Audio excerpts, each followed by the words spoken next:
What's going on, guys? Chuck here, and today I'm starting something new. To be honest, it's something I've been wanting to do for quite a long time. I've talked about it in the past, um, but I can never get myself up to do it. I didn't really know how to approach it or how to talk about it or these things in a way that seemed, I don't know, interesting, or just talk about it in general. Of course, I'm talking about the Academy Award winning Best Pictures. I'm sure if you've watched this or been a follower of this channel for long enough, you know that I am a fan of the Academy Awards. And one of my, uh, I guess, most prominent and proudest collection of movies that I have is my collection of Best Picture winners. I'm constantly upgrading them. I've seen them all, uh, a few of them multiple times, most of them multiple times, and I enjoy them a lot. So I just, it's been a long time since I've gone back and watched all of them, especially the older ones. There's some classic ones in there, and I kind of been wanting to, you know, do that again. Now that I'm older, kind of reevaluate things more, but I kind of want to share that experience as I go through it here. Now I don't know if that's interesting to anybody, but it's an excuse for me to do it. But like I said, I wasn't sure quite the approach to take on that. Because I'm not the world's greatest film critic. I mean, a lot of the movies I've seen, they've been talked to. Some of these films have been, or classes have been talked to death. What can I uh, give you that hasn't been said or discussed? All I can give you is what I think about it, and I think that's kind of what I do. Maybe a few, nuggets of facts and trivia here and there, and just kind of give you my overall impressions, and maybe talk about the actual releases, the physical releases that I have at the time of these things. So. And it's also, to be honest, it's a way for me to put in more content because it's going to take a while. So let's just get started. So we're going to talk about this series. Like I said, is starting with the Oscar Goes To. So the point of this is for me to go through every year and just talk about the Best Picture winners, and not really dive too much into all the other aspects of the Academy Awards, because that's a lot of history and stuff to get into. Maybe provide a nugget here and there of certain things about the Academy Awards, maybe of that particular year, but primarily it's just about that film that won Best Picture. And again, I don't know how I'm going to come about this as far as what details I'm putting here, so I'm kind of just making this up as I go, to quote Indiana Jones. And we'll just see where we go from there. So right off the bat, we're going to start off with, of course, the first Academy Awards, the first Best Picture winners, and for 1927 and 28. Now, let's start off with a little history on the Academy Awards here in the ceremony itself. Of course, the first Academy Awards took place on May 16th, 1929, and is a private dinner held at the Hollywood Roosevelt Hotel in Los Angeles, California. I found interesting, tickets cost $5, which, according to Wikipedia, in 2024, that would be $92 if adjusted for inflation at the times. What's actually, I think that's kind of cheap now. I would imagine they would be a lot more expensive, but this is a dinner, not the ticket for the big extravaganza show they have now. Only 270 people attended with the event, which only lasted 15 minutes. And it's the only Academy Awards ceremony to not be broadcast on television, radio, or anything like that. I think starting with the second one, it'll be broadcast on the radio up until sometime in, I believe, the 50s, somewhere when they actually started being televised. Of course, the winners were all announced 3 months in advance, and some nominations didn't even reference a specific film. So you had a couple occasions where some, whether it was an actor, actress, or someone on the crew who were being nominated for their body of work over that course of this, kind of questionable calendar year. Like I said, it's 1927, 28, and the ceremony takes place in 29. I mean, the dates were kind of this weird how they threw them together. So it's kind of a body of work, but at least maybe first couple of years, as opposed to just within this year and one specific thing. So you could, so in essence, one person could, which we'll talk about later on, get an award for you know, not necessarily this film, but maybe for the other film, but she's getting all for all their work in general. Excuse me, I almost gave it away. um, the the Academy of Motion Picture Arts and Sciences itself was created by Louis B. Mayer, who was the founder of the Louis B. Mayer Picture Corporation, which later would merge and into Metro Goldwyn Mayer, which is one of the most MGM, one of the most prolific and storied Hollywood studios, which of course now is part of Amazon, which is very sad. If you look back into the history of Hollywood, and it's very fascinating. I mean, that's not all pretty. It's a lot of probably corrupt, and you got a lot of rich white men making a lot of decisions, as it were. But it's still fascinating, and it's so much history there, and I feel like a lot of it over the years has been lost for so many reasons. Which again, I don't want to go on a tangent. That's something I'll probably talk about maybe in something else. I don't know, but again, you had big studios like MGM, Paramount, Warner Brothers, Universal. These were kind of big studios which are still around today in some form or another. But nonetheless, Louis B. Mayer, he established this academy in 1927. His purpose in creating the award was to unite the 5 branches of the film industry, which were actors, directors, producers, technicians, and writers. And he commented on the creation of the awards I found the best way to handle filmmakers was to hang medals all over them. If I got them cups and awards, they'd kill themselves to produce what I wanted. That's why the Academy Award was created. So there you have it. From the very beginning, it's just about patting yourselves on the back, as people will say to this day. But you got the studios heads at the time were the kings of the castle, as it were, and they ruled the land. This is you keep everybody happy, you make what I want, and here you go. Now that would change over time, but I find it interesting. That's kind of how it all started. And the nominees were notified through telegram in February of 1928. But according to American director King Vidor, the voting of the Academy Award for Best Picture, which at the time was not called Best Picture, is actually the category is not called Best Picture, I believe, until sometime in the 50s or 60s. It would go through different titles before now it's officially known as Best Picture.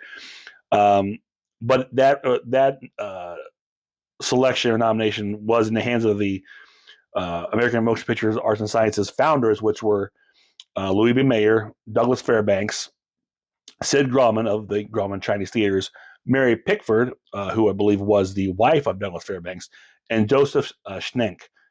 The one name I don't know. But they will be the ones who would decide, or vote on the best, or in this case, most outstanding picture, or whatever the case may be. So, yeah, that is kind of like a brief rundown, early history of the formation of the Academy Awards. But let's talk about why we're here, which is the best pictures that won the Academy Awards. Now, for those of you not in the know, you're wondering why is he saying best pictures? There should be only one. And by current Academy, records, there is, one official best picture winner, and that is 1927's Wings. As and I've talked about this a few times, or I've mentioned it in previous videos. However, this Academy Awards was provided 2 top tier awards. I find kind of strange that they would do that, but looking into it, I know why, or I've read why they did it. So this was the winner for Outstanding Picture, and then the winner for Best Unique and Artistic Picture would be Sunrise. So, and they held these in high, regards. Both these are the 2 top prizes. Now, the point was, from what I gather, was the Unique and Artistic Picture Award was supposed to be for the, like I said, the artistic films, not necessarily what would be the, more, what's the word I want to use? I don't say common, but the more popular film, that kind of thing. This is for the equivalent. Again, this would be like the art house film. This is the popcorn movie, as it were. Which I find this interesting that they kind of did this, because this is an argument that's held a lot now, that the popular films aren't recognized for the Academy Award as much. It's always the art house films or the independent films or the films that no one sees as opposed to the ones that make all the money. Which is a good point. It's one of the reasons why the Academy stretched their count from 5 to 10, which it was 10 in the early I think early from the 30s for a while, 20 to 30, like mid to late 30s. It was in the 10s. Maybe in the mid early 40s. But anyways, like I said, then went down to like 5, and then around 2010 or so, it went back up to 10. Then it fluctuated. Now it's solidified at 10. And actually, it's weird because it's either a full 10 now or it's up to 10. I know that was a thing for a couple of years where it could be 10, it could be 5, it could be no less than 5, no more than 10. But I think now it's officially 10. It's weird. Again, and the point of that is to accommodate the more popular films along with the ones that no one was seeing. And which is a really hard time now when no one goes to the theaters as much as they used to. Anyway, so that is why there are 2 separate films. Now, after this happened, they kind of would retroactively decide that the outstanding picture is the best picture of the year. That's the one we're going to call best picture. Therefore, that's why Wings is officially recognized by the Academy as the first best picture winner. So for many years, I went with that. I said, while people would argue with me, there's a lot of Academy purists and, best picture purists that would say, no, there's 2, and they're right. And I just changed my opinion very recently, like about 3 days ago. That's how recent this is, about 3 days ago. And I don't know, I guess I was watching some other YouTubers looking at their collections of best pictures, and a lot of them would always have Sunrise in there, or to include Sunrise. They mentioned Sunrise. It got me thinking, maybe I should just stop being a Sunrise denier and just add it, because I was very adamant. I've got the Academy poster, the books, everything it talks about, everything, every list you ever see. Officially, Wings is the first best picture winner. That's it. They don't even mention Sunrise, which is a shame, and we'll get into that in a minute. And I'm almost honestly embarrassed that I waited this long to include this film and to see this film, because it's special. So, like I said, after seeing that, I decided, I'm going to check this out. I'm just go ahead and add it. However, this Blu-ray is no longer in print. This is from 2014, I believe, or I'm not sure what the date on this is. Maybe 2016, somewhere in there. But it's long out of print. I had to get this off eBay, and it's fairly good. This is a Blu-ray DVD copy. This is a really nice edition too. So if you're interested and you don't have it, and you can manage to pick this up, do. So I went in and ordered it. I got it, as you may have seen in one of my shorts. I added it to the shelf. Excuse me. And I just watched it this afternoon for the first time viewing. I watched it twice, actually. The first time, this was the movie, and I was enthralled. It's a great watch. Okay, for those of you who don't know, let's just get into it real quick. Let me get into my notes, because I did get some notes. So there's a Sunrise, A Song of Two Humans, which is directed by F.W. Murnau. This is his American debut. Now, if that name sounds familiar to you, if you're watching this channel, it probably does. He is most well known, I think. I mean, he's probably other stuff, but I know him most for directing Nosferatu, the original vampire film, with that very, very German expressionistic style, which plays well into Sunrise. And this was released by 20th Century Fox, I believe. And the producer, he wanted to make this movie, and he didn't want the American look. He wanted something different. And that's why he reached out to Murnau to come and do this film. And he really puts his touch all over this, and it's a beautiful thing to watch. It stars George O'Brien and Janet Gaynor. And this was filmed using the Movietone sound on film process, so this is a silent film that includes sound effects and a score, which is really cool. I'm used to seeing a lot of silent films, again, not really restored either. A lot of public domain silent films where they've got the typical organ score, and that's pretty much all the sound.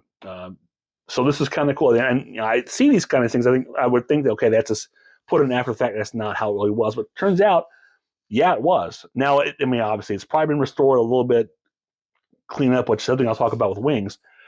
But this was how it was, actually put in the theaters. This is a new technology. I mean, as far as sound, not getting the dialogue like you would get when it just come out. I mean, let's also point out this is 1927. I'm gonna put Sunrise down for a minute. 1927, The Jazz Singer has just come out, and that's a breakthrough. That's the first film with dialogue and talking, and that's huge. But people are like, this is a fad, that'll never go away, or that'll never stick, or that'll go away, and no one's gonna care. Which has played to a funny effect in um, uh, uh, Singing in the Rain. If you want to look at it at that point, it's a horror thing. But so you still have silent films, but they're still using sound effects, kind of gradually putting it, and it's interesting because it makes these silent films a little more engaging, if you will, which is wonderful. And that's not a problem with silent film. It's a silent film, but you realize how much your senses will pick up more to hearing things as well as seeing them. And to know this was a process that was done originally, not just added, for modern audience. It was something that was done initially, and you're seeing it as it would have been, is pretty cool. Now, this Blu-ray set does include what is it? It's the the European version, I think, which was actually silent, completely silent, not the movie tone version that's has the sound and everything. So, what is Sunrise? When I came to Sunrise, I had no idea what it was. All I really heard about it was about a couple, man and woman farmer, and that's all I really heard. I heard nothing, so I really came into this blind, which is kind of strange because you figured I would have maybe read something or looked up. No, I didn't. I'm certainly coming in blind. But basically, it starts off. You have this, the husband and wife. The characters in this movie have no names. It's just man, woman, or husband, wife, however they're called. You have the woman from the city. She's coming in this vacation in this country bumpkin area, and she's basically, putting the moves on the husband or the man. And they're obviously, him and his wife are living kind of a impoverished life, if you will. He's very miserable, very torn. It's like he's not happy. Even the maids come in, they used to be so happy, used to laugh all the time like kids. Now they're not there. So this woman's kind of taking him, and he's kind of he's longing for that other something exciting. It's the grass is greener kind of thing, and she's basically the evil sea woman is seducing him to the point where she's got him convinced if he kills his wife, they can and sell his farm, they can run off to the big city with him, and he decides that's what he's going to do. So he takes his wife, and they plan this whole thing out on the boat, and take her on a lake, throw overboard, make it look like an accidental drowning. And he takes his wife out there, who's just Janet Gaynor, who looks so sweet, so innocent. You just love her immediately. I fell in love with the look on Janet Gaynor's face is just, I don't know, I can't describe it, but there's something about her that's very sweet, especially as you get further into it. But he takes her on the lake, and you can tell he's torn right now, because even when the mistress first brings it up, he's like, he can't believe it. He's like, I'm not gonna kill my wife, whatever. And then she kind of just seduces him into it, convincing him. So he takes her on the lake, and he's about to kill his wife, and he just realizes he can't do it. And there's this whole thing where, she runs away from him. She's terrified. He goes after her. He's like, don't be afraid of me, which is kind of a weird thing to say if you just try to kill her. But they end up in the city where he's chased her down, on a trolley in the city. And they have this moment of like a rebirth of their relationship and their marriage. He's trying to make amends. He's like horrible. Like you can tell he's just horrified of what he's done, and he feels so much guilt, and he they end up walking into a church where a wedding is happening, and it's like very symbolic of, as they're watching the ceremony, of they're going almost like they're being remarried and starting over again. And from this point, it's like the movie takes a great turn here in tone from being, because I'm watching again, like, this will be very dark, this is going to be mysterious, and now we get into a romance, um, almost a romantic comedy in this middle section, because they're rediscovering their love for each other, and it's so freaking cute and it's so adorable. I just They're so damn sweet, and there's these little vignettes where they go to, they want to get to see people guys taking photos of weddings, and but husband's kind of misshaved. He's all unshaved, so they go to a salon, and he gets shaved, and there's a guy for his wife, and he's looking at it. It's very cute, as he's being the jealous type. Then they get the picture. There's a whole thing with the photographer and a little bit of comedy there. You go to a carnival. There's this whole weird pig chasing thing from one of the carnival games. There's this dance scene. I mean, it's so much sweetness, and it's beautiful.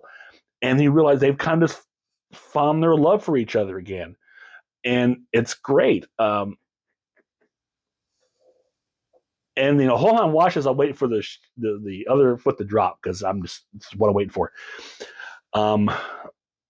I don't want to get into it because I want you to see this movie. I won't tell you what happens, but it's just, oh my God, I was blown away by how good this movie was. I loved this movie. Like I said, I am ashamed that I have not discovered this sooner, and didn't put it in the collection so much sooner than just now, because this is a fantastic film. This is, and not only is the story, and the story is very simplistic. It only runs, it's like an hour and a half. It's a quick watch, but it's shot so beautifully too. I mean, again, that whole Germanist expression style they talk about with stuff like Nosferatu, Dr. Caligari. My only German expressionistic films I know are horror films. But see here, I mean, it really makes me stand out. There's so many different in-camera optical effects they use, which are just, I mean, blown away with it. They did that kind of thing in 27. And it's all in camera. There's this great scene where the man is kind of tormented over what he needs to do, and they have superimposed like an image of the other woman, the woman from the city, kind of like over him, as almost like a ghostly image, just right there, just kind of like caressing him, and almost like a devil on his shoulder kind of thing. But the way it's done, and it's amazing. There's some great montages, just great use of light, and this is just a beautifully shot film, in so many ways. It is. I mean, I can't express enough how well this movie looks, and the story is so great. I mean, it was so good. I went back. I watched a commentary on this from a cinematographer. I can't read the name of it, but it was really good informative commentary, which pointed out more things that I wasn't even aware of. But this is a fantastic film. I don't want to go too much into it because I'm already going long, I'm sure. I still have to talk about Wings. But wow. Definitely worthy of being recognized as a best picture, even if unofficially.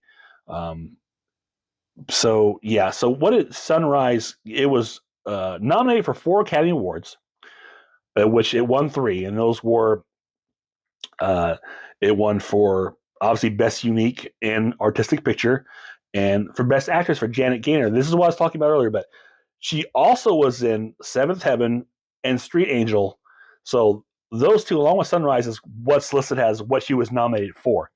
Now, I have seen Seventh Heaven, and that's a cute, silent film too. That's kind of a romantic film, about basically a guy living on the 7th floor. I remember right. It's like called Seventh Heaven, and this apartment is down as a guy, but it's a cute movie.